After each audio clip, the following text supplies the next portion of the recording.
Olá, tudo bem? O objetivo da aula de hoje é conversar sobre como a gente vai estudar para as obras do vestibular desse ano.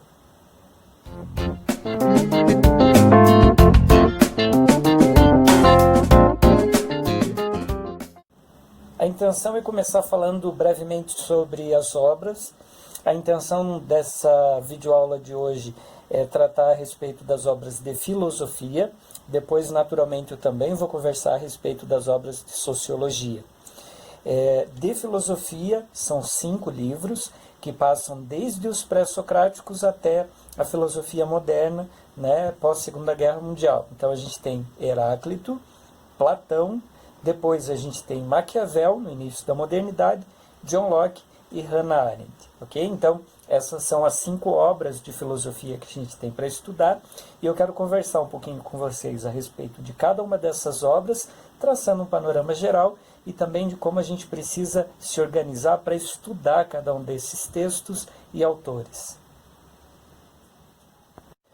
Antes de começar a falar sobre como a gente vai estudar, eu vou traçar um panorama geral aí a respeito dos 5 autores, contextualizando, trazendo um pouco da ideia de cada um deles, para depois a gente pensar no modo mais tranquilo e seguro para sistematizar essas ideias. Então, a começar por Heráclito. Heráclito é um pensador pré-socrático, então, quando a gente fala aqui de pensador pré-socrático, a gente está se referindo àqueles que pensavam na cosmologia, ou seja, naquilo que busca, né, a origem das coisas, a arquê. Então, são filósofos que não estão necessariamente pensando a relação do homem na sociedade, ou, né, questões ali como ética, política, ou enfim. São autores que preponderantemente pensam sobre a condição do ser humano, né, mas, antes disso, o que é essa vida que o ser humano, por exemplo, tem, mas que também faz parte, né, e que está presente no restante da natureza, de onde viemos. Então, esse tipo de pensamento que versa a respeito do cosmos, por isso cosmologia, é a base, né, que também sustenta aí o pensamento de Heráclito. Heráclito, portanto, ele tem um pensamento que busca compreender o que sustenta a natureza e ainda quais são as características dessa natureza. A máxima de Heráclito é que tudo flui. Por que tudo flui? Porque a ideia de Heráclito é que se há alguma coisa que é possível de perceber em relação à natureza, é o movimento. Para isso, vale a pena aqui a gente destacar, quando se refere a pensador pré-socrático, em 2 vertentes de interpretação a respeito de como esses autores se manifestavam. Uma vertente é a vertente positivista, que vai tratar da fala desses autores pré-socráticos, valendo-se de elementos da natureza, como se eles efetivamente representassem a arquê, como se fossem elementos literais.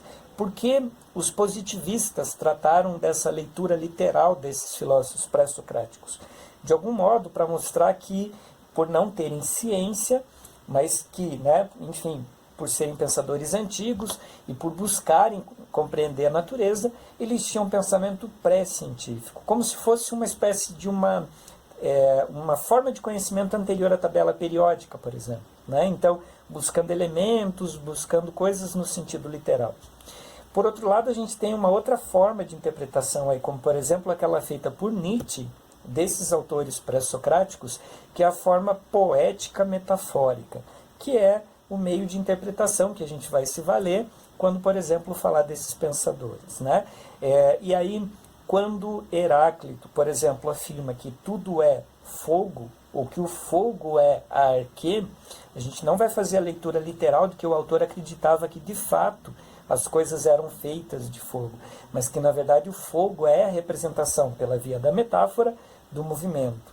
Tanto, né, que o movimento das partículas é que produz calor, e nessa lógica, né, a ideia de que o fogo consome, modifica todas as coisas, porque se há uma característica central da natureza para Heráclito, é que tudo está em constante movimento. É um autor que tem, né, uma série de outras ideias, mas que, de algum modo, sempre se conectam à interpretação da natureza e à percepção desse movimento.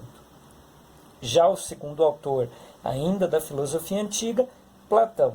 E de Platão, o destaque aqui é um diálogo entre Sócrates, lembrando, né, que nas obras de Platão é muito comum essa recorrência de Sócrates ser o interlocutor das ideias, então Sócrates conversando com Hípias, né, um sábio também da época.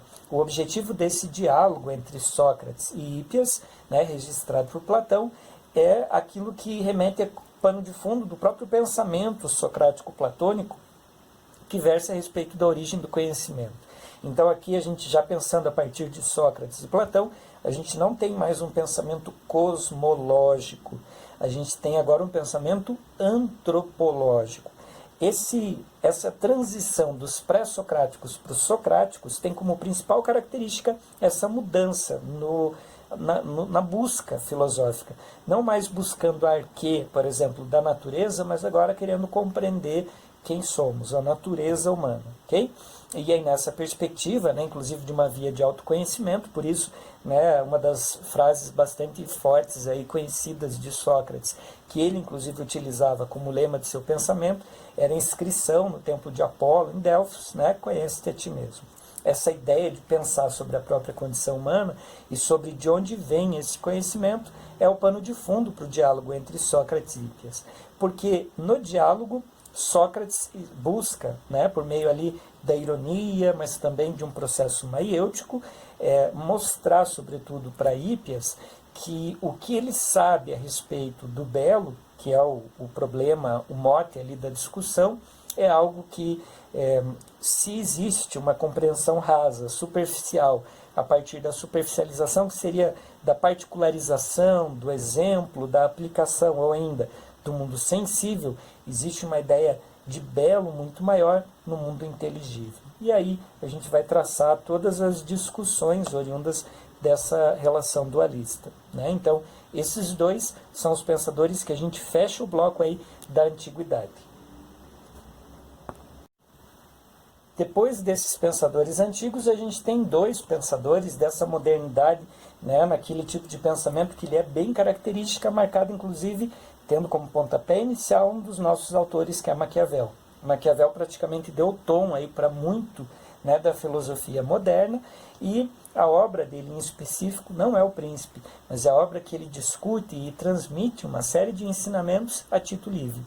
Nessa obra, basicamente há não só a retomada de alguns conceitos que lhe são clássicos, como por exemplo a ideia de virtude e fortuna, mas há sobretudo a ideia de uma aplicação do pensamento dele, num sentido bem pragmático, de perceber na tradição, na formação das cidades, estratégias que foram não só eficientes para controle da população, mas que ainda podem ser reutilizadas e ressignificadas, tendo como pano de fundo sempre a ideia de que o humano, de algum modo, carece de controle, afinal, para Maquiavel, o caos é fruto da nossa natureza. E a ordem é uma produção artificial. Então, dentro dessa dinâmica, há todo o conjunto de estratégias pensadas por Maquiavel e presentes nessa obra. Ainda no período clássico da modernidade, a gente tem John Locke.